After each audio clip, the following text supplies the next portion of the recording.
òṣìṣẹ́ báǹkì àgbáyé àtàwọn ṣàjọ tó wà fámójútó àwọn àkànṣe iṣẹ́ tíjọba ń ṣe ti bẹ̀rẹ̀ ìfikùnlukùn lórí ọ̀rọ̀ yìí. Mínísítà fọ́rọ̀ ilẹ̀ òkèèrè ambassador Yusuf Maitama Tuga ti kéde pé àjọṣepọ̀ tó wà láàrin orílẹ̀-èdè Nàìjíríà àti Bahrain yóò túbọ̀ fààyè gba àwọn olùdókòwò láti ilẹ̀ òkèèrè. Àtẹ̀jáde kan tí olùrànlọ́wọ́ ètò ìròyìn rẹ̀ Alkasim Abdulkadri fi síta tọ́ka sí pé ambassador Tuga ti bẹ̀rẹ̀ ìjíròrò pẹ̀lú akẹgbẹ́ rẹ̀ lórílẹ̀-èdè Bahrain ọ̀mọ̀wé Abdulateef bin Rashid Al-Zayani lórí ọ̀rọ̀ náà. Ó ṣàlàyé pé èrèdí ìfikùnlukùn yìí ni láti pèsè àǹfààní ìdókòwò àti àjọṣepọ̀ lẹ́ka epo rọ̀bì àti afẹ́fẹ́ gáàsì. Àwọn mínísítà ọ̀hún tún jíròrò lórí ìdánilẹ́kọ̀ọ́ fáwọn aṣojú orílẹ̀-èdè Nàìjíríà àti àjọṣepọ̀ tó gúnmọ́ láàrin àwọn tọ́rọ̀ kàn gbọ̀ngbọ̀n. Ilé ẹjọ́ gíga kan nípínlẹ̀ Èkó ti fìdí ọ̀rọ̀ múlẹ̀ pé àjọ tó ń dáàbò bo ẹ̀tọ́ àwọn oníbàárà lágbára lábẹ́ òfin láti ṣiṣẹ́ tọ ìfigagbága láàrin àwọn oníléeṣẹ́ àti ẹ̀tọ́ àwọn oníbàárà lẹ́ka gbogbo tó fi mọ́ àwọn iléeṣẹ́ ìbánisọ̀rọ̀. Onídàájọ́ Friday Ogazi tó gbẹ́jọ́ náà fìdí agbára tájọ ọ̀hún nímúlẹ̀ láti pinwọ́ ìfigagbága láàrin àwọn iléeṣẹ́ àti láti dáàbò bo àwọn oníbàárà níbàámu pẹ̀lú òfin tó de àjọ náà tọdún 2018.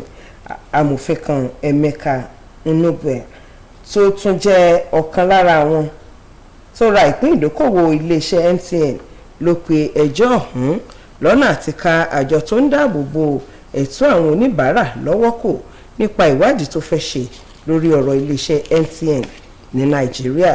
Ọ̀gbẹ́ni Nnube tó fúnra rẹ̀ yọjú sílé ẹjọ́ ní ìwádìí tájọ FCCPC ṣe tẹ òfin lójú pẹ̀lú àlàyé pé àjọ NCC nìkan ló lágbára láti ṣe èyíkéyìí ìwádìí nípa MTN kì í ṣe FCCPC. Àmọ́ ṣá ilé ẹjọ́ ní àjọ FCCPC náà lẹ́tọ̀ọ́ láti ṣe ìwádìí nípa ìṣọwọ́ṣe iléeṣẹ́ MTN níbàámu pẹ̀lú àgbékalẹ̀ ìlànà tó yẹ. Ilé ẹjọ́ ní àjọ NCC kò dá nìkan ṣiṣẹ́ àmójútó àwọn iléeṣẹ́ ìbánisọ̀rọ̀ pẹ̀lú àfikún pé àti NCC àti FCCPC ló lẹ́tọ̀ọ́ àtijọ́ ṣiṣẹ́ àmójútó náà. Ó ní àjọ FCCPC ló wà nígbọnú ìfigagbága láàrin àwọn iléeṣẹ́ àti ààbò ẹ̀tọ́ àwọn oníbàárà.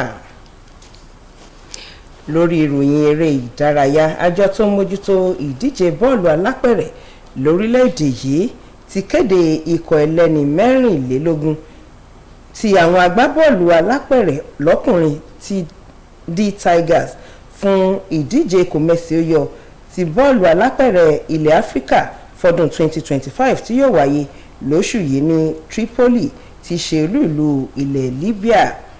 Lópin ọ̀sẹ̀ tó kọjá lájọ NBBF kéde àwọn agbábọ́ọ̀lù alápẹ̀rẹ̀ ọ̀hún.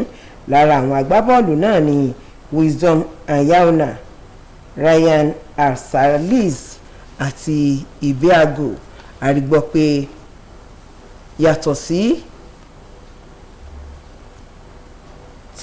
báwọn agbábọ́ọ̀lù alápẹ̀rẹ̀ lábẹ́lé tájọ NBBF kéde ìrètí wà pé àwọn 13 míì ń bọ̀ láti Europe, Asia àti Africa. Ìròyìn fi yé ni pé olùkọ́ ikọ̀ agbábọ́ọ̀lù alápẹ̀rẹ̀ náà Abdulrahman Mohammed àti àwọn ikọ̀ agbábọ́ọ̀lù ọ̀hún yóò bẹ̀rẹ̀ sí gúnlẹ̀ sí Àbújá láti òní lọ, níbi tí wọn yóò ti lo ọ̀sẹ̀ kan kí wọ́n tó forí lé Libya. Nílẹ̀ òkèèrè, àwọn aláṣẹ ilẹ̀ Libya ti kẹ́fín òkú èèyàn bíi 50 lábẹ́ ilẹ̀ lápá ìlà oòrùn gúúsù orílẹ̀-èdè náà. Ìròyìn fi yé ni pé wọ́n rí òkú èèyàn 19 nínú ọkọ̀ kan nílùú Kufra. Fọ́nrán táwọn aláṣẹ fi sórí ìtàkùn ayélujára ṣàfihàn báwọn ọlọ́pàá àtàwọn oníṣègùn òyìnbó ṣe ń gbẹ́lẹ̀ láti wú òkú àwọn èèyàn ọ̀hún tí wọ́n yí láṣọ jáde. Ìròyìn fìdí ẹ̀ múlẹ̀ pé ìṣẹ̀lẹ̀ gbáǹkọ́gbì ọ̀hún jẹ́ èyí tó kan àwọn àrè tó ń gbìyànjú àti gba orílẹ̀-èdè Libya tọ̀pọ̀rọ̀ sí Europe lọ́dún tó kọjá. Làwọn aláṣẹ rí òkú àwọn àrè bíi 65 lẹ́kùn kan tí kò jìnnà púpọ̀ sí apá gúúsù Tripoli. Orílẹ̀-èdè Libya jẹ́ ojú òpó tí ọ̀pọ̀ àwọn àrè láti Áfíríkà máa ń gbà ṣíwọ́ ilẹ̀ Europe, ní pàtàkì jùlọ àwọn tó ń ṣe fàyàwọ́ ọmọnìyàn láti àwọn orílẹ̀-èdè bíi Chad, Niger, Sudan, Egypt, Algeria àti Tunisia. Ẹ̀wẹ̀, olùdíje fún ipò ààrẹ ilẹ̀ Ecuador lábẹ́ àsíá ẹgbẹ́ òṣèlú Citizen Revolution Movement Party, Luisa González jùwọ́ sáwọn alátìlẹyìn rẹ̀ kété tó dìbò tán ní Kanoto. Ìròyìn fi yé ni pé ààrẹ Daniel Noboa tó wà nípò báyìí lọ́dún lóhun àti Luisa González jọ ń dupò ọ̀hún tí àbájáde abala àkọ́kọ́ ètò ìdìbò náà sì fi hàn pé eegun keegun ni láàrin àwọn méjèèjì. Àjọ elétò ìdìbò lórílẹ̀‐èdè yìí ti kéde pé àpapọ̀ ìbò bíi ìdá 44 nínú 100 ní ààrẹ Noboa ti ní, nígbàtí González ní ohun tó súnmọ́ tiẹ̀ náà pẹ́kípẹ́kí. A rí gbọ́ pé ọwọ́ ẹ̀yìn pátápátá làwọn olùdíje 14 yòókù wà, gẹ́gẹ́ bọ́gà àjọ elétò ìdìbò nílẹ̀ náà Diana Atament ṣe wí. Tí èsì ìdìbò bá ṣì wà bẹ́ẹ̀, ó ṣeé ṣe káwọn èèyàn ilẹ̀ Ecuador tún ìbò dì lọ́jọ́ 13 oṣù kẹrin ọdún yìí. Ẹ̀wẹ̀, ìyàlẹ́nu ni àṣeyọrí González ẹni ọdún 57 ọ̀hún jẹ́ fáwọn èèyàn. Ṣáájú làwọn èèyàn ti ní ó ṣeé ṣe kó jẹ́ pé Noboa ẹni ọdún 37 tí í ṣe ọmọ bàbá olówó kan ni yóò tún padà jáwé olúborí. Bí yóò ṣe mọ rèé lórí ìròyìn ọjọ́ kan rí. Mojíbọ́lá Káyọ̀dé Ọ̀kẹ́ lolóòtú. Ìpàdé wa tún di aago 3 kọjá ìṣẹ́jú 15 lórí ìròyìn ìpínlẹ̀ Ọ̀ṣun. Ẹ kú kalẹ̀.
ìbà ọlọ́run ọba ọ̀rọ̀, ọba tó jẹ́ wípé ọ̀rọ̀ báyìí ló fi dálé ayé, ọba èdè tó lédè, aláwùrábí tó ní mí, ọba tó mọ̀ mí, ọba tó mọ̀ tí mo fẹ́ dá lára. Àkànní ọ̀kí mo ti dé, ọmọ afọdúnrìngbìn, mo ti gbé dèmí dé ní kẹ̀kẹ́ ló kẹ̀kẹ́. Ó kéré lójú, ó dàgbà níkùn, ọlọ́run ọba mi ní kúkú ń dára. Gbénga ó yàtọ̀ láyéwọlá rèé, ọ̀dọ́mọdé aláìlójútì ti pa síwájú rẹ̀ ní bàbá, tó jẹ́ pé nílé bàbá mi tọmọ là fóbìnrin. Mo kí gbogbo ọmọ Yorùbá ní tilé toko, ìbà àwọn ládéládé, bẹ́ẹ̀ ni mi yọ gbogbo àwọn ọmọ Odùduwà tẹ̀wọ̀rọ̀ sílẹ̀. Ẹ dákun ẹ súnmọ́ bí, ẹ wá fetí gbéyàwó ọ̀rọ̀ àsọtọ́ lélẹ́yìí, àwọn gbólóhùn Yorùbá kọ̀ọ̀kan tá a sọ bó ṣe yẹ ká sọ. Ara àwọn àṣìṣọ míì tún lélẹ́yìí, ká forí ìkookò sọ̀ọ́dúnrún. Ǹjẹ́ ẹ mọ̀ kókò? Ìkookò ẹranko abìjà ní jẹ́ kókò. Ọ̀ọ́dúnrún 300 ọ̀ọ́dúnrún. Bó o láṣẹ forí ẹranko abìjà, ẹranko ánímà á wàá fi sọ ọ̀ọ́dúnrún nọ́mbà, kò ṣeé ṣe. Yorùbá abú ni, a lè forí ìkookò sọ̀ọ́dúnrún. Bí Yorùbá bá sọ̀rọ̀, ẹ jẹ́ àwọ̀ àjọṣepọ̀ tí ń bẹ ń bẹ, ohun tó bá jọun là á fi ń wé nǹkan. Ibi kíkọ́ lẹ̀, ibi tá a ti fetí ya, ibẹ̀ ni àṣìṣe ọ̀rọ̀ yìí ti wọnú èdè Yorùbá. Ohun tó yẹ aṣọ gangan, àsọtọ́ rẹ̀ ni ká forí okòó sọ̀ọ́dúnrún. Okòó ni kì í ṣe ìkookò. Okòó tá a mọ̀ sí 20, ká forí 20 ká fi sọ ọ̀ọ́dúnrún. Okòó tí ń ṣe ogún, orí okòó la lè fi sọ ọ̀ọ́dúnrún. Láyé ìgbà ìwáṣẹ̀, báwọn bàbá ńlá wa lóko ó lè pọ̀ bí èyí, tí wọ́n bá lé iṣu ọ̀ọ́dúnrún lẹ̀, iṣu ọ̀ọ́dúnrún yìí o, 30 pọ́ùn ni mo fẹ́ tà á. Iṣu okòó tí mo lé lẹ̀ yìí 100 ni mo fẹ́ tà á. Wọ́n ti fi orí okòó wọ́n fi sọ ọ̀ọ́dúnrún nù. Kì í ṣe pé ká forí ìkookò ká fi sọ ọ̀ọ́dúnrún. A lè forí ìkookò sọ ọ̀ọ́dúnrún, ẹ dákun ẹ mọ̀ sọ bẹ́ẹ̀ mọ́. Kí Yorùbá ó lè dáa, àjùmọ̀ṣe gbogbo wa ni, gbogbo wa lájọgbé, ojú òní tìyín, ó dìgbà kan ná. Ẹ má jẹ́ ó bàjẹ́ o, ọmọ ìlú àṣà. Ẹ má jẹ́ ó bàjẹ́ o, ọmọ ìlú àṣà. Ẹ má jẹ́ ó bàjẹ́ o, ọmọ ìlú àṣà.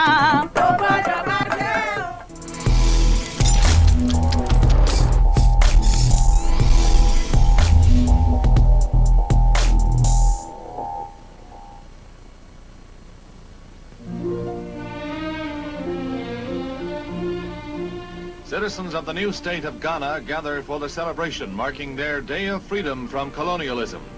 What was once the Gold Coast, a British colony, now becomes an independent Commonwealth.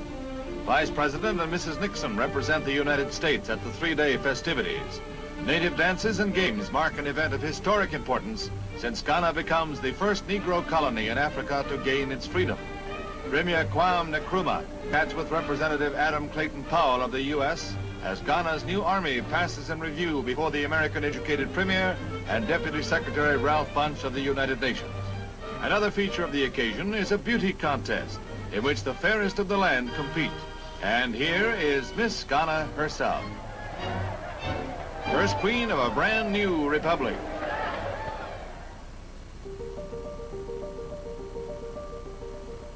Long before the likes of Thomas Sankara, Robert Mugabe, and Nelson Mandela would burst onto the international scene as the faces of anti-imperialism in Africa, one man stood head and shoulders above his peers as the leading political voice and the very embodiment of Africa's struggle against colonialism.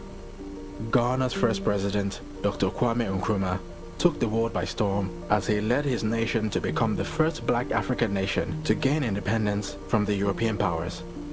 But just as Nkrumah's revolutionary leadership in Ghana would trigger a wave of independence movements all across sub-Saharan Africa, his gradual descent into authoritarianism and his sudden overthrow would also become a familiar story across many of Africa's newly independent states. This is the story of how Dr. Kwame Nkrumah went from being Ghana's messiah and faultless hero to a political pariah whose ultimate demise would lead to wild celebrations on the streets by the very same people that had once loved and adored him.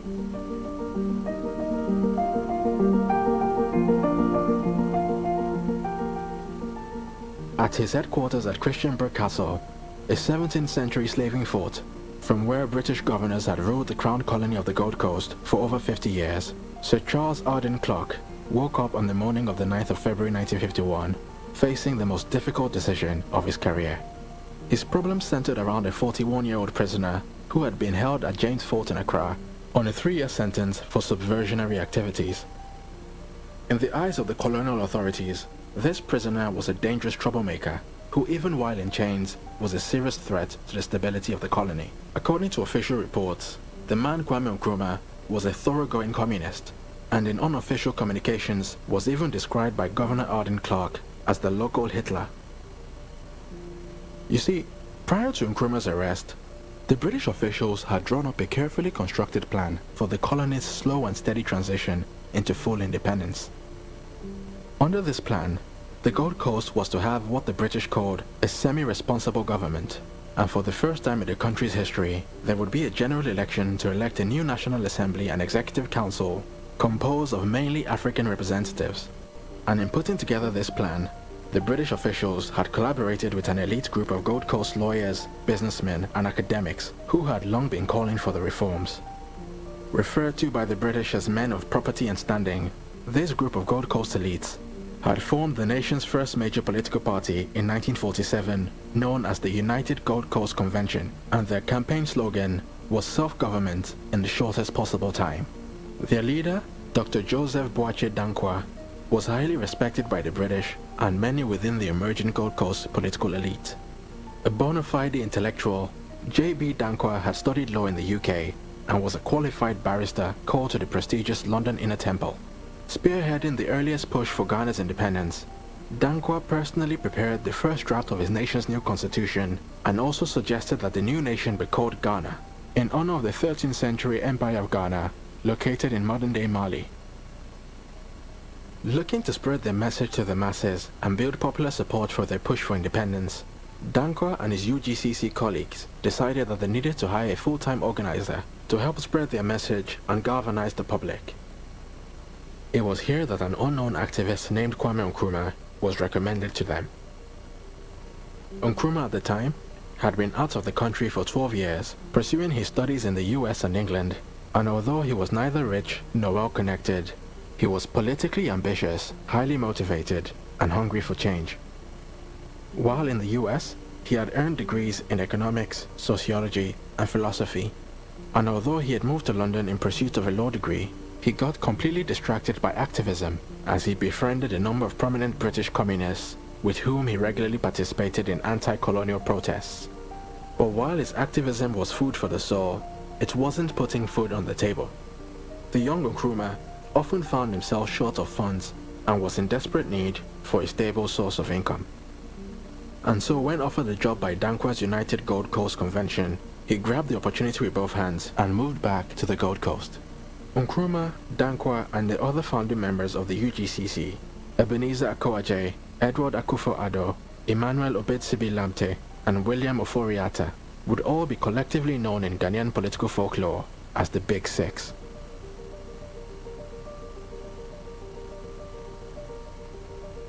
Within less than 2 years, Nkrumah had fallen out with the other members of the Big Six. While Dankwa and co. were happy to cooperate with the colonial government's proposal for a slow and steady transition of power, Nkrumah began calling for independence immediately. Nkrumah subsequently broke away from the UGCC and started his own party, known as the Convention People's Party. Unlike the prim, proper, and gentlemanly UGCC, which was well supported by the colony's economic and cultural elites, Nkrumah's CPP was a radical political machine that focused on stirring up the emotions of the masses with revolutionary songs, catchy slogans, and provocative posters. The CPP also set up media outlets which would work day and night to raise anti-colonial sentiment in the public by vilifying the colonial authorities and labeling the UGCC as colonial collaborators. In opposition to the UGCC slogan of self-government in the shortest possible time, Nkrumah's CPP would call for self-government now and would declare that the draft constitution prepared by J.B. Dankwa was bogus and fraudulent.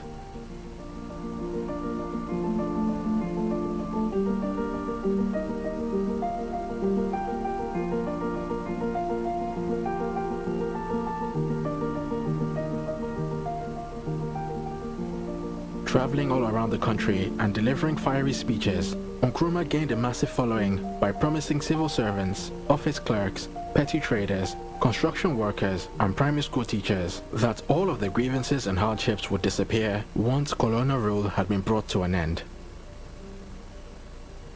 Many of his supporters would grow to see him as a literal messiah, sent from the heavens with the sole purpose of freeing them from the shackles of colonial oppression and ushering in a bright new dawn of peace and prosperity for all.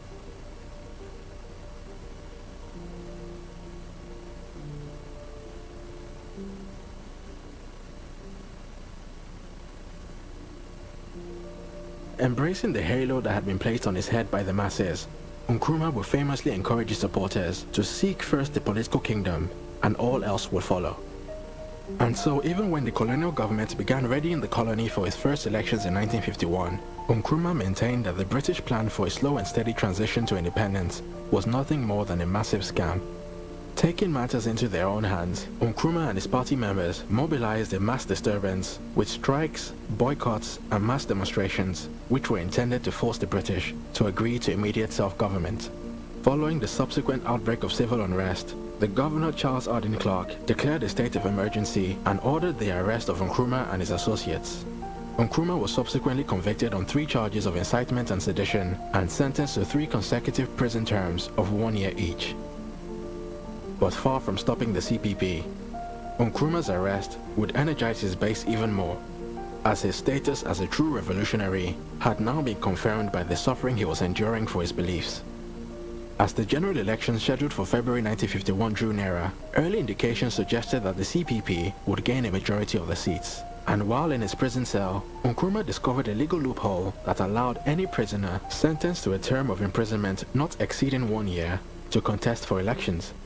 As his 3-year sentence was actually composed of 3 separate terms of 1 year each, Nkrumah announced that he would be running for office from his prison cell.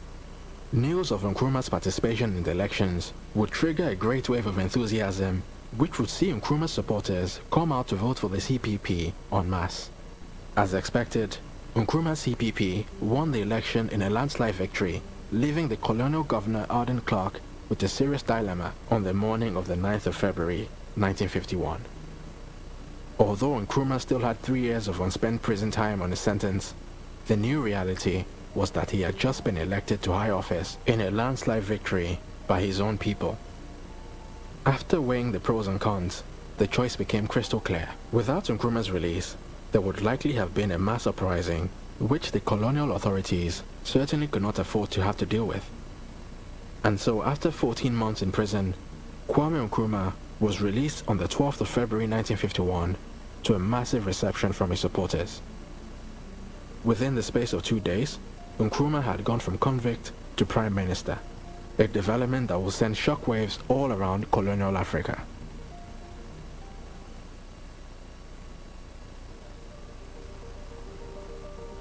You see, the Gold Coast had for many years been seen as Britain's most precious possession in Africa. Its immense natural wealth and human capital was virtually unrivaled in sub-Saharan Africa. As the world's leading producer of cocoa for over 40 years, the Gold Coast had a large and prosperous farming community. Its education system was also the most advanced in colonial Africa, and it boasted of the largest proportion of educated and skilled workers in any African colony. Ethnically, the country was also unusually homogeneous and free from ethnic and religious tensions, with over half of the population being of Akan origin, the vast majority of which were Christian converts. The fact that the British were now showing signs of letting go of this most prized possession drew the attention of anti-colonial activists from all around the world as the first major sign of the end of colonialism in Africa. With his new position, Nkrumah immediately got to work by pushing a motion in the colony's new parliament for full self-government without delay, and although the British government had strong objections to the pace of change, it eventually agreed to Nkrumah's demands and agreed to the creation of a new constitution providing for full internal self-government under the control of an all-African cabinet. With this historic victory, Nkrumah had etched his name into the history books and would ascend to demigod status within his party and the country at large. Party members would begin comparing him to the biblical Moses, who had been sent to lead his people towards the promised land of independence. and local newspapers would bestow on him grandiose titles like Man of Destiny, Star of Africa, the Iron Boy, the Great Leader of Street Boys, and the Deliverer of Ghana.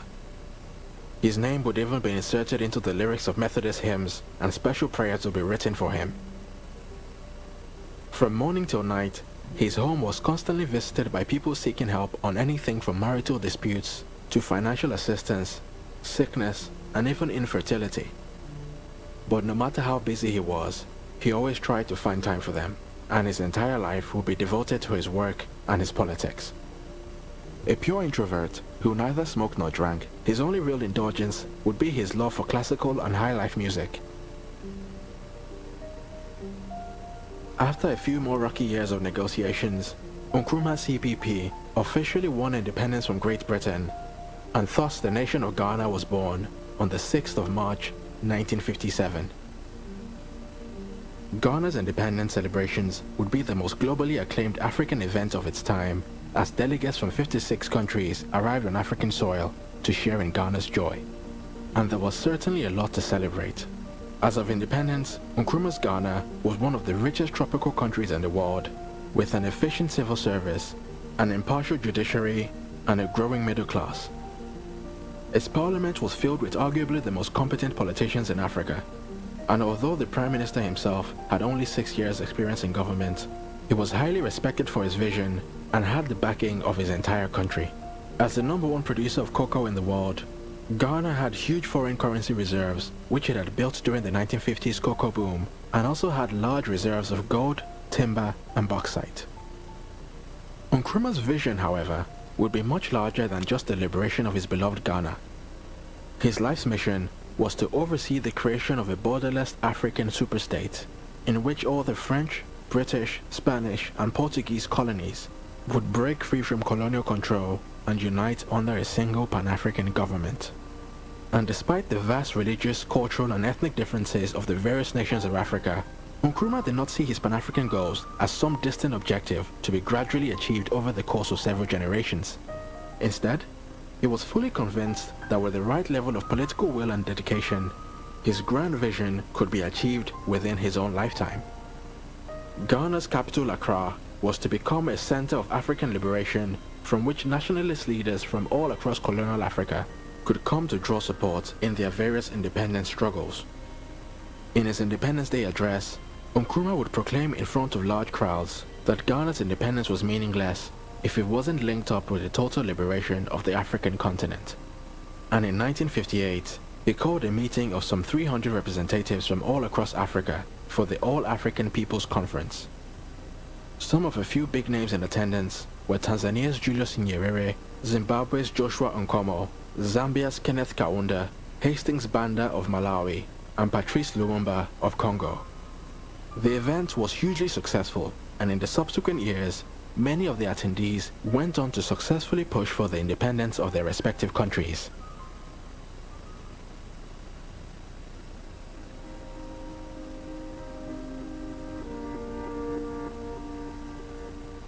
After having successfully overthrown British rule in Ghana and paved the way to independence for many other African countries, Nkrumah began to see himself playing an even bigger role on the world stage, with some reports suggesting that he harbored ambitions to become the president of the entire continent.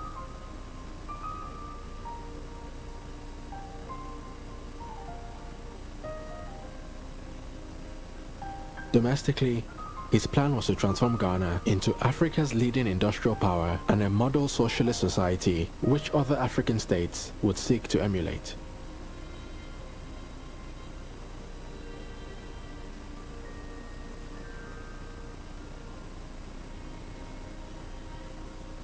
His long-term vision was to lead the nations of Africa to become a major world power which was on par with the United States and the Soviet Union.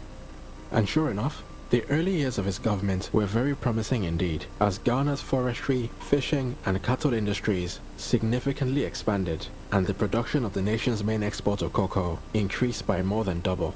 And working in collaboration with an American company, his government also began the construction of a dam on the Volta River, which upon completion would provide water for agricultural irrigation and provide electricity for nearby factories and neighboring countries. His government also heavily invested in nationwide projects for the construction of free schools, universities and hospitals, which would further solidify his image as a true man of the people. Blending together ideas drawn from Marx, Lenin and Mao, Nkrumah created a state ideology which he called Nkrumahism. He also established an ideological institute where he employed a number of foreign socialist thinkers to work on developing elaborate political theories and policies based on his socialist philosophy. And after initially struggling to clearly define what Nkrumahism was and how it was any different from other Marxist socialist ideas, the Kwame Nkrumah Ideological Institute eventually concluded that Nkrumahism was an ideology for the new Africa, independent and absolutely free from imperialism, organized on a continental scale, founded upon the conception of one and united Africa, drawing a strength from modern science and technology and from the traditional African belief that the free development of each is conditioned by the free development of all. But despite the elaborate theoretical framework of Nkrumahism, its real-world application would ultimately fail to produce the socialist paradise envisioned by Nkrumah and his political scientists.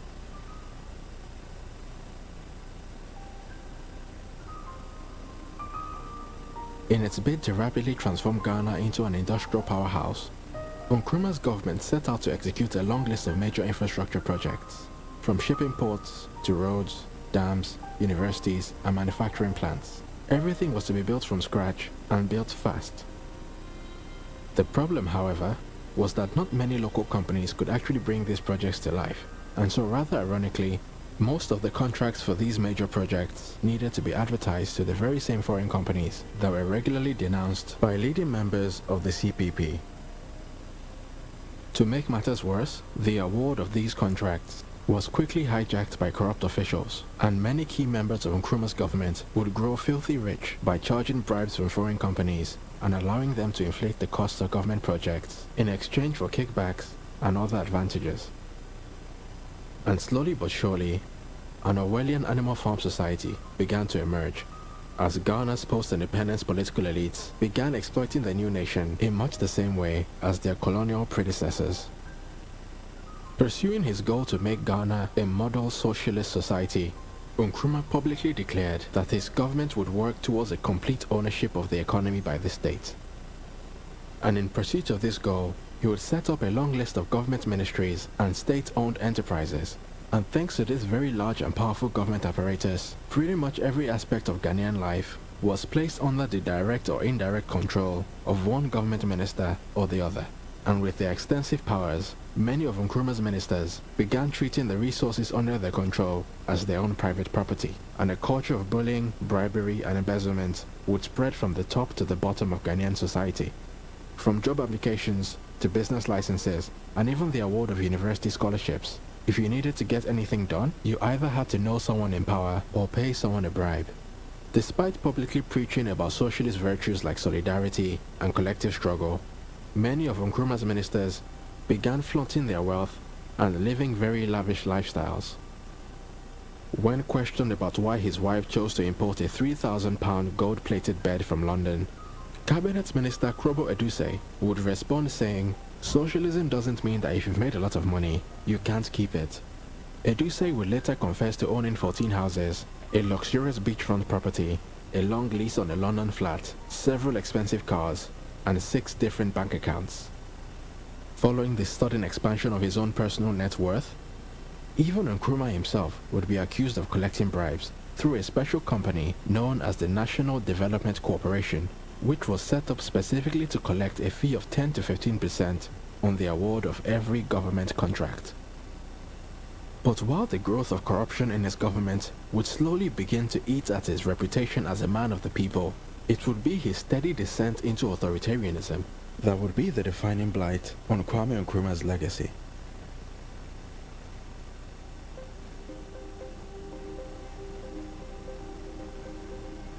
Within just 1 year of gaining independence, Nkrumah's government passed the Preventative Detention Act of 1958, which effectively allowed his government to detain anyone without trial for up to 5 years. In theory, this power was to be used very sparingly and only in times of extreme emergency. In practice, however, Nkrumah's government would routinely use this power to silence critics and opposition voices. In 1958, 38 people were detained under the act, while in 1961, the figure rose to 311. In 1963, 586 people were held, and in the year 1965 alone, some 1,200 people were detained under the act. Amongst one of the many prominent victims was Dr. J.B. Dankwa, the very same man that had employed Nkrumah to work for the UGCC on his return from London. After spending the last year of his life in solitary confinement, a sick and disheartened J.B. Dankwa died of a heart attack. As you can imagine, it wasn't long before a growing coalition of opposition voices began to spring up all around the country. But nevertheless, virtually every action taken by Nkrumah was met with endless praise by the state-controlled media and self-preserving politicians. Despite jailing over 300 people without trial in 1961, a local newspaper would boldly proclaim, "When our history is recorded, the man Kwame Nkrumah will be written off as the liberator, the Messiah, the Christ of our day, whose great love for mankind wrought changes in Ghana, in Africa, and in the world at large." And an official portrait of Dr. Kwame Nkrumah, published the very same year, would read, "To millions of people living both inside and outside of the continent of Africa, Kwame Nkrumah is Africa, and Africa is Kwame Nkrumah."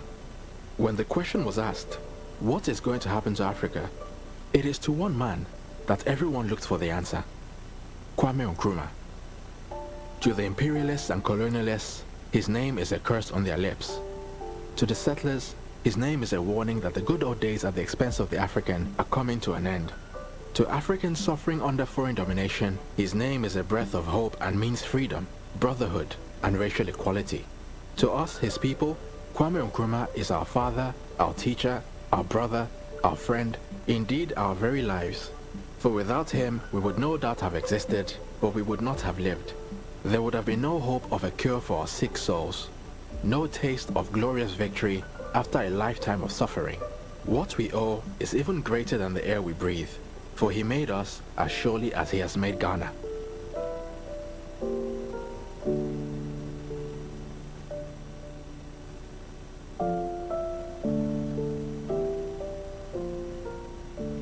Treating him more like a king than an elected public servant, his image was plastered all around the country.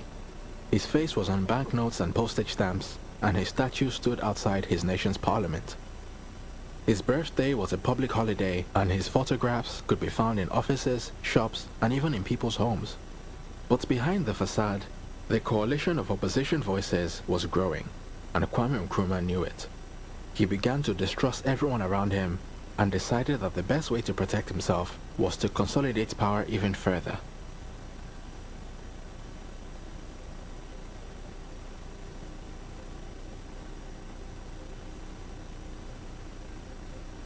With the passing of a new constitution in 1960, Ghana had become a republic, and Nkrumah had become the country's first president.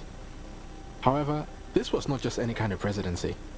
According to Ghana's new constitution, the president had the power to rule by decree, as he could reject any decisions by the parliament and dismiss or appoint key members of the civil service, armed forces, and even the judiciary. With these new powers, Nkrumah would tighten his grip on Ghana's state-controlled media and relentlessly pursue his critics and opponents using the Preventative Detention Act. In 1961, it became a criminal offense for anyone to show disrespect to the person and dignity of the head of state, and the president's party was declared superior to the civil service, the trade unions, farmers' organizations, and all youth groups. Nkrumah also set up special courts to deal with political offenses, with hand-picked judges whose decisions were not subject to any right of appeal. An assassination attempt on his life in 1962 made Nkrumah even more suspicious of his inner circle, and convinced that his own party members were responsible, he ordered the arrest of 3 of his ministers. The 3 men were tried on charges of conspiracy before a special court, and after the Chief Justice declared them not guilty, Nkrumah dismissed the judge, passed a new law through parliament which enabled him to set aside the verdict, and at a second trial with the judge he had picked, all 3 men were found guilty and sentenced to death, although Nkrumah subsequently reduced their sentences to life imprisonment. In 1964, a second assassination attempt was made on Nkrumah's life by a member of the police force. Suspecting that the entire police service at large was involved, Nkrumah ordered the police to be disarmed, sacked several officers, and detained the police commissioner and his deputy. Adding even more fuel to the fire, the Ghanaian public also began to lose faith in Nkrumah's government as a lot of the initial economic progress that was made slowly began to be reversed. Thanks to his long list of costly projects, which were made even more expensive thanks to the culture of corruption within the government, Nkrumah's administration soon found itself with a serious debt problem. And even as the debt continued to grow, the government continued to commission project after project, from tire factories to steel works, mining ventures, and ship dockyards. No project was too expensive, and no vision was too unrealistic. By the year 1963, Ghana's debt had risen to £349 million, which in today's money would amount to over £6 billion. Nkrumah's agricultural policies would also cause many of his rural supporters to turn against him. The Ghana Cocoa Board, which was the sole buyer of cocoa in the country, began paying less and less to peasant farmers for the same amount of produce. Deciding that enough was enough, the farmers revolted and began selling cocoa on the black market and refused to plant more trees. Meanwhile, the state-run cocoa farms, on the other hand, which were controlled by CPP party members, were so inefficient that despite their superior equipment, they only produced 1/5 of the total amount of cocoa that was produced by Ghana's population of small-scale peasant farmers. And so from being one of the richest countries in Africa as at the time of its independence in 1957, Nkrumah's Ghana was basically bankrupt by 1965, as a huge government spending spree of over £430 million, or £7.6 billion in today's money, had left the nation with huge unpayable debts, and the many government-run factories and companies that had received this investment ultimately failed to make enough money to pay back the loans due to incompetence, mismanagement, and corruption. Beset by rising prices, higher taxes, and food shortages, the general population was becoming increasingly disgruntled as the standard of living for unskilled workers in most towns and villages had fallen to the pre-independence levels of 1939.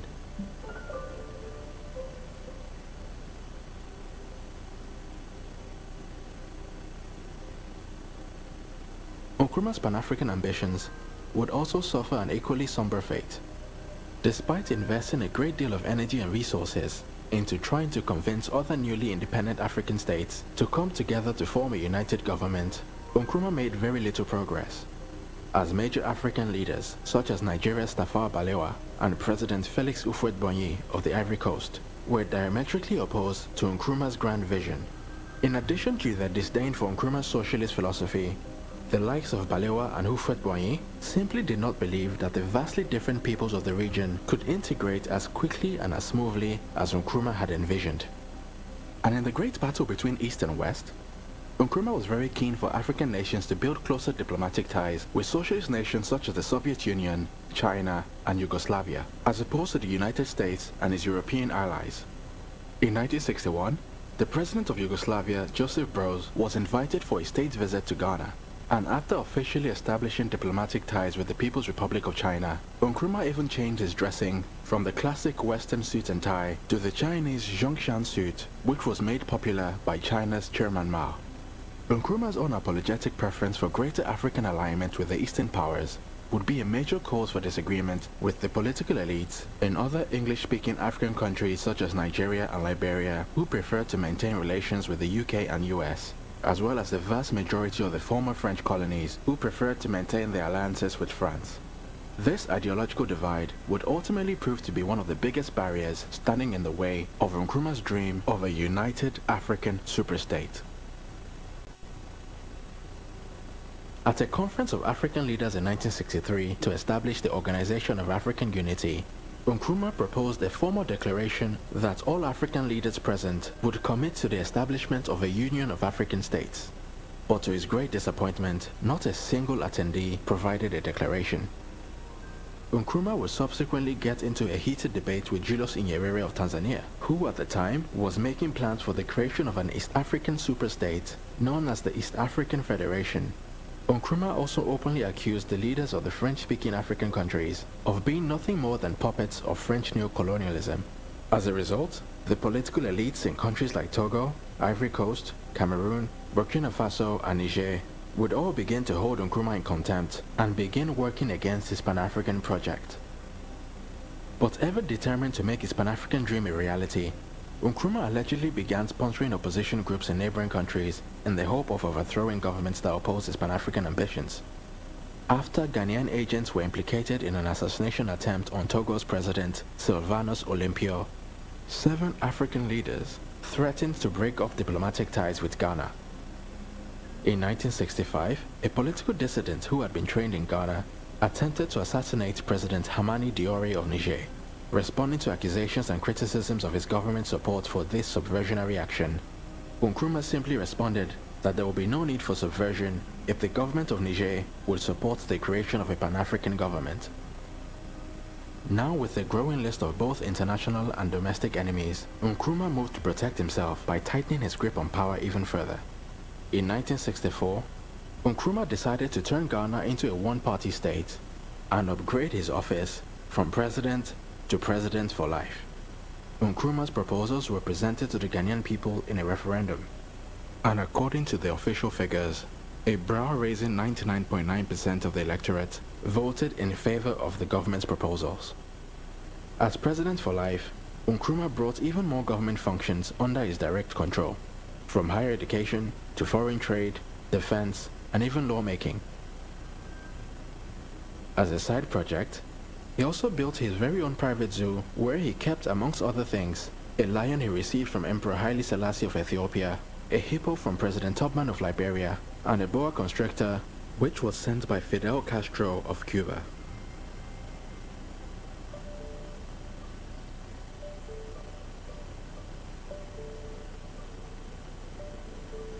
Ever committed to making his dream of a united African government a reality, Nkrumah commissioned the construction of Job 600, an office complex which was purpose-built for the 1965 Organization of African Unity Conference at a total cost of £10 million, which in today's money would amount to just over £165 million. Despite the growing national debt, failing state-owned factories needing raw materials, public hospitals lacking medication, and many Ghanaians queuing for food in towns and villages across the nation, Nkrumah believed that the construction of this building was a top priority, as it would one day serve as the government headquarters of Africa's united government.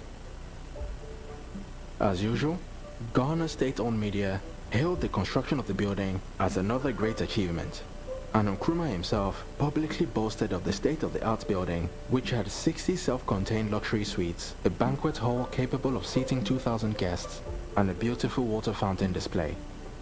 However, the OAU conference itself would be a complete disappointment. By 1965, Nkrumah's foreign policies had alienated so many other African governments that very few were actually willing to attend.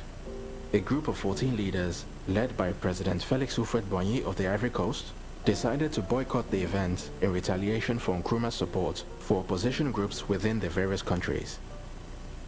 Only 13 heads of state attended the event, and in the end, when Nkrumah asked all the attendees to declare their commitment to the creation of a united African government, not a single leader agreed to make a commitment. Nkrumah's popularity was now at an all-time low, and shortly after this public humiliation, the wheels were set in motion for his eventual demise. By early 1966, the terrible state of the economy and the eye-watering levels of corruption and mismanagement that had embedded itself into every aspect of the government meant that Nkrumah's only political allies were those who were directly on his payroll. Feeling increasingly paranoid after 2 assassination attempts on his life, Nkrumah began meddling with the one institution in Ghana that was still powerful enough to stand up to him. Looking to prevent an army revolt, Nkrumah began trying to subjugate the Ghanaian army just as he had done with other institutions. CPP spies would allegedly be sent to infiltrate the army, looking to identify potential traitors. Nkrumah also demoted a number of high-ranking officials, restructured the army, and set up a special presidential guard regiment devoted to his personal protection. With the government's popularity at an all-time low, and their own personal interests at stake, a coalition of disgruntled army officers plotted and successfully overthrew Nkrumah's government while he was away on a diplomatic trip on the 24th of February, 1966.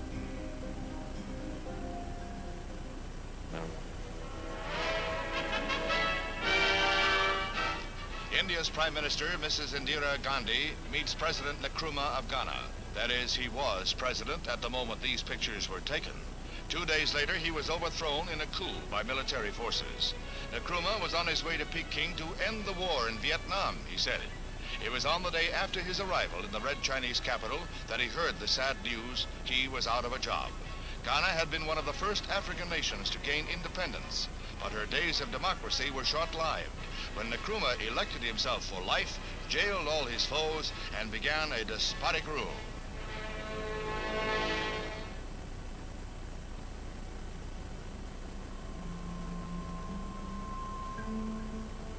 In the days following the coup, the streets of major cities like Accra and Kumasi were filled with rejoicing crowds, and the towering statue of Kwame Nkrumah that had stood outside of his country's parliament was knocked down and stamped on by the crowd.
How many people do you know of who died in detention? Well, at the time I went, I didn't know the real number, but later on, when I was there, the period I was there, I think about say between 10 to 15 people died at the time I was there. How were you treated here? Before I was sent to prison there, I was in chains and handcuffs for 16 good months. Were you in chains and handcuffs all the time? Yeah, for 16 good months in the place here. How did you feel when you learned you were going to be let out? Oh, I'm very happy, sir. How long were you in detention? I've been in detention for nearly 5 years now. How did they treat you? Well, I was not so badly treated, but the lockups were too much for us. We were kept in custody for about 3 months without giving any air. What about the food and general treatment? The food is generally poor, very, very poor, and had caused a lot of illness to many of us. What did you feel when you heard you were being allowed out? I felt that probably the army might have taken power. Otherwise, the wicked government would not permit anybody to be released, because we were told that we would remain in detention for the rest of our lives.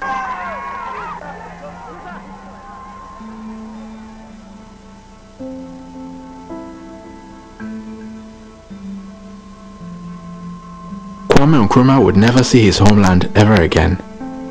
Having received notice of his overthrow, he fled to the Republic of Guinea, where he was appointed honorary co-president by fellow socialist and Pan-Africanist President Ahmed Sékou Touré. From his new base in Guinea, Nkrumah would dedicate the remaining 6 years of his life to publishing various books and essays centered around his vision for a united African government.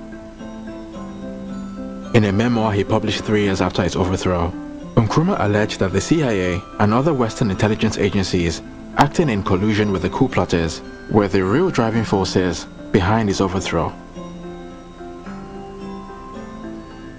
And although the images of thousands of Ghanaians celebrating in the streets tell a different story, it is still widely believed by many of Nkrumah's contemporary supporters that the overthrow was primarily due to foreign interference as opposed to the domestic unpopularity of Nkrumah's government.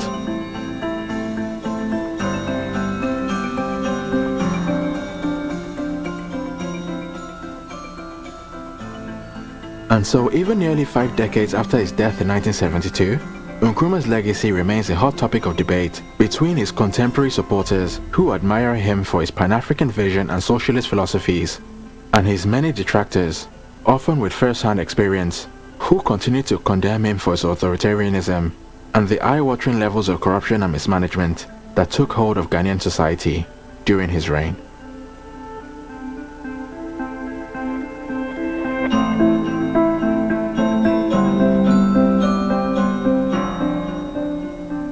Once again, it's KB Taiwo for New Africa.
Inspiring missionaries and explorers. And tonight I'd like to introduce you to Mary Slessor, the missionary to Nigeria. She lived from 1848 to 1915, and most exemplary missionary and a most inspiring character. Mary Slessor was born the second of 7 children into a very poor and troubled home in Scotland. Her mother was deeply religious, but her father was a violent drunkard. In fact, he attacked and beat every member of the family, including his wife and Mary. They all got pummeled by this violent drunk, and this brought the family to abject poverty, fear and misery. She was from Aberdeen. You can see the Scottish culture deeply in all missions. Scotland sent a lot of missionaries out. This is a country that was deeply affected by the Reformation, and they've raised many missionaries. But Mary Slessor's home was only a one-roomed home. They had one room, no water, no lighting, no toilet, no furniture, so forget plumbing and electricity. She slept on the floor. Her older brother died, and she was therefore the oldest surviving child and responsible to care for the family. When her father died, it was a relief in one way that they weren't being beaten, but on another side, the burden of supporting the family fell on her very young shoulders. So at age 10, Mary began working as a half-timer. That meant she spent half-time at school and half-time working at the cotton mill. And you can see Mary in her famous red hair working at the mill. At 14 years, she had to begin working full-time, a 58-hour week. Forget about this 40-hour week business. It was 6 days a week, the only day off was Sunday, working at the looms in this factory right there. And this is the church where she worshipped. Her mother ensured that Mary went to church every Sunday along with all of the other children. So they were deeply committed to the church. Well, Mary was a bit of a scoundrel and would play games and pranks and didn't take church seriously. But then one old widow frightened her into the kingdom of God by literally taking her hand and holding it close to the fireplace, and saying she's in danger of hellfire because of all the pranks she was playing during church and she wasn't paying attention. And horror seized her and she couldn't sleep, and she came to repentance and faith in Christ. Mary became a tireless Sunday school teacher after that. She gave herself completely to working in a mission to the slums around the church that she attended. And she was such a courageous girl. She was going into slums where drunkenness and abuse was normal. And at one occasion, this gang of youngsters had a lead weight at the end of a string, and they were swinging it, threatening to knock her block off. And she stood her ground, she stood firm, she looked him in the eye, and he swung it closer and closer until it literally brushed her face, and she didn't flinch. He dropped the lead weight, he said, she's game. They all came to a mission, and they became her best supporters. They prevented anyone from disrupting, and they became most tireless workers and converts. So she showed from an early age that she was able to go amongst the people, live amongst them, identify with them, face them down, and confront them with the gospel. Her mother's interest in missions and her memory of her older brother, who had often spoken of becoming a missionary to Nigeria, in fact, to Calabar.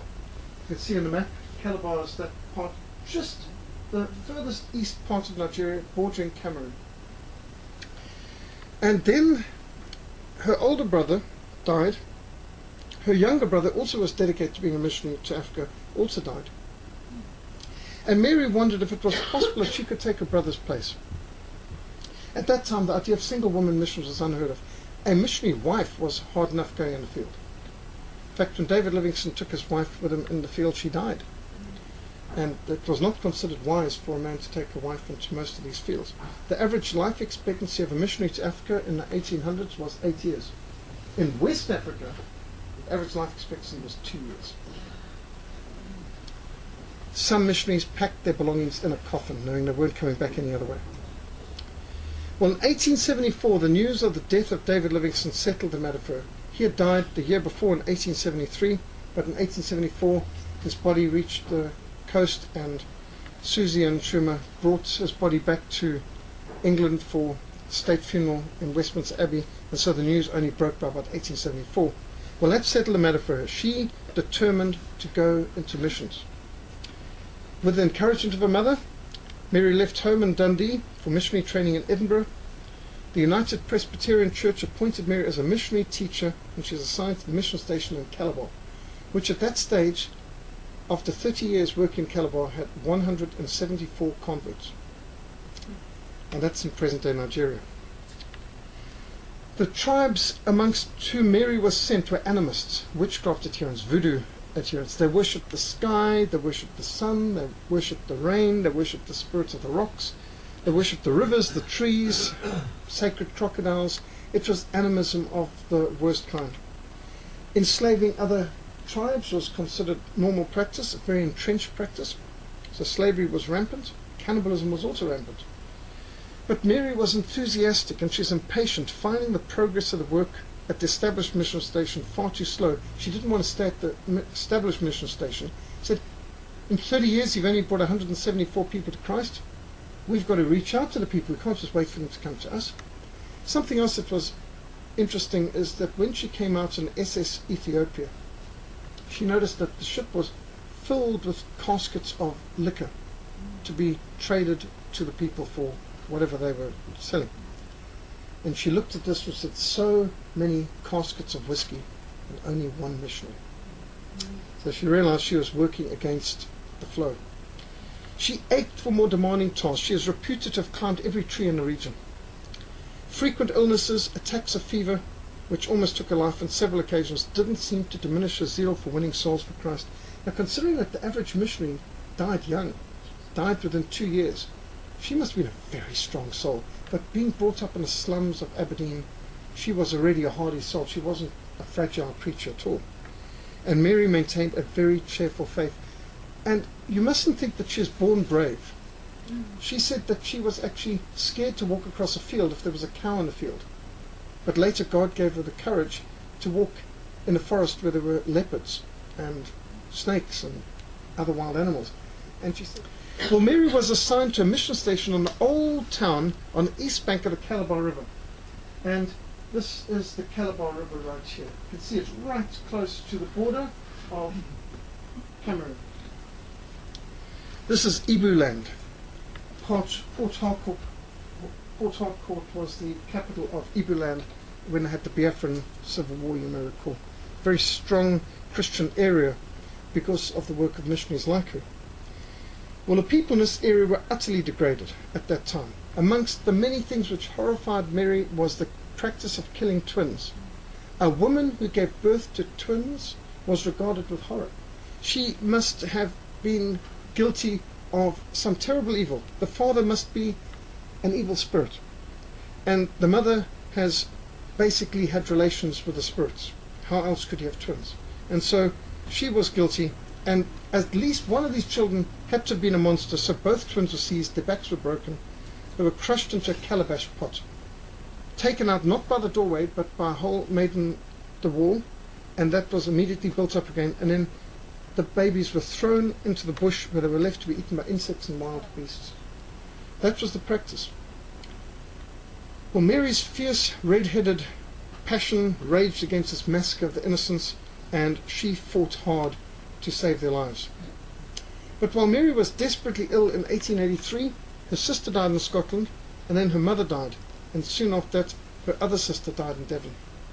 And at that point she said, "Heaven is now closer to me than Britain, and no one will be anxious for me if I move further up country to reach more of the cannibals." And so her attitude was, as her ties to home had been parted, now her family were in heaven, she looked forward to meeting them there. And she started getting even more bold.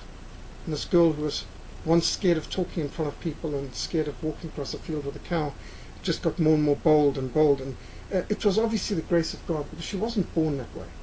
She said she was a timid girl to start with. But the gospel made her brave. And she threw herself wholeheartedly into serving her new adopted family in Calabar. In fact, it is said that Mary Slessor, if you put all the twins that she saved and all the babies that she adopted together in one place, they'd make a sizable town. For practicality, she cut her hair short. She abandoned all Western comforts and Western food, except for tea was her only luxury. I don't know if you regard tea as a luxury. And she went around barefoot. In fact, one of the books on Mary Slessor is The Barefoot Missionary. These are a couple of the twins that she adopted, an actual picture of her.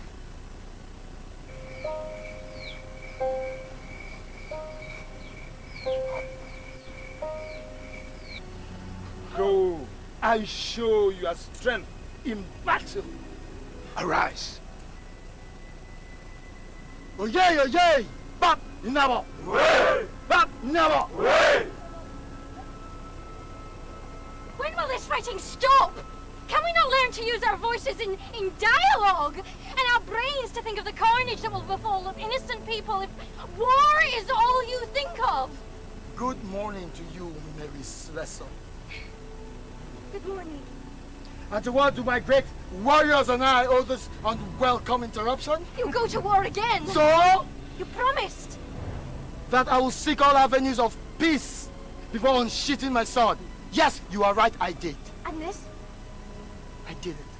We sent emissaries asking for ablution, and they came back headless. Headless, Mary Slessor! Now, what will your white king do if he found himself in a situation like this? Seek more peace? This is not about who is right, but what is right. And what is right, if I may ask? Seeking the way of the Lord our God. Our God? Whose God? Your God or ours? There is only one God. We go to war!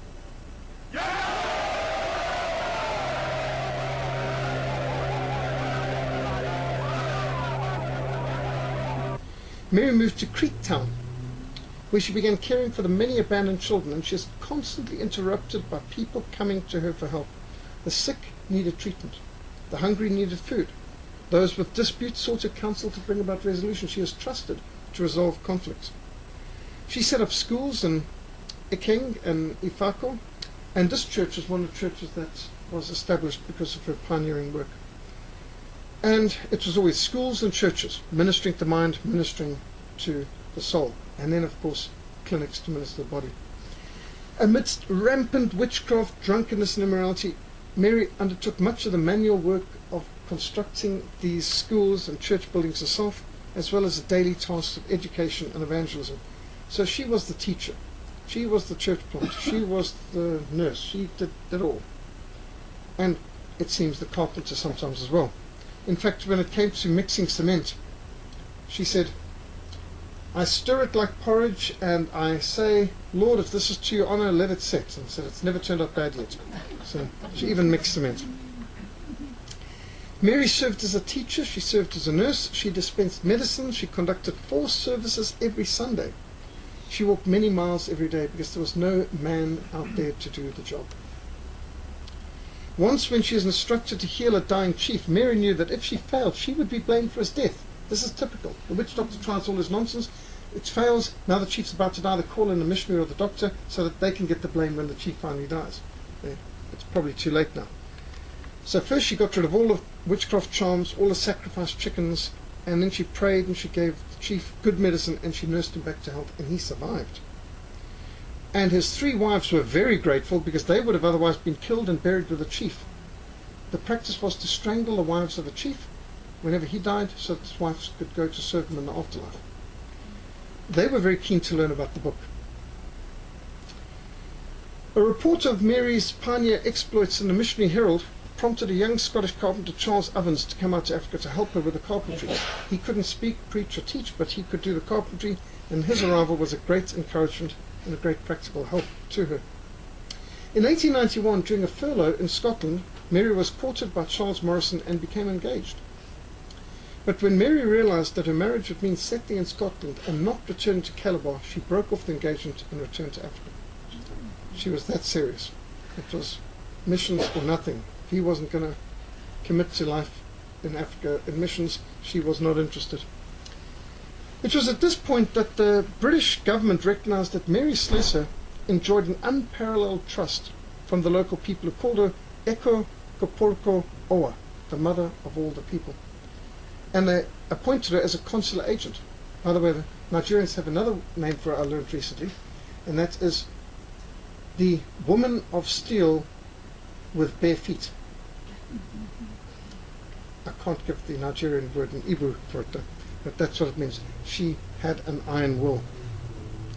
And so they promoted her as a consular agent, and later she is promoted to being the vice president of the Itu Native Court, and all the public affairs of the Eko Young were conducted through her. And she presided over court cases, and she ensured that justice was served, and she did. And on one occasion she heard about a woman who was going to be boiled, she was going to have boiling oil poured in her, and her crime was that she had given some food to a starving slave. And of course all the black tribes had slaves in Nigeria, and so he was a slave from some other tribe. And this woman had had pity on him and given him some food, and that was considered to be adultery, that she'd given food to another man. And so she's going to have boiling oil poured on her. Mary ran 3 kilometers to get to this place in time, and she put herself physically between the witch doctor and the people were screaming. They were drunk and were crying for her to be killed, and people were just coming at her with the spears and threatening. She would not budge. She stood firm like she had with that thug in Aberdeen slinging the lead ball at her. And finally they all packed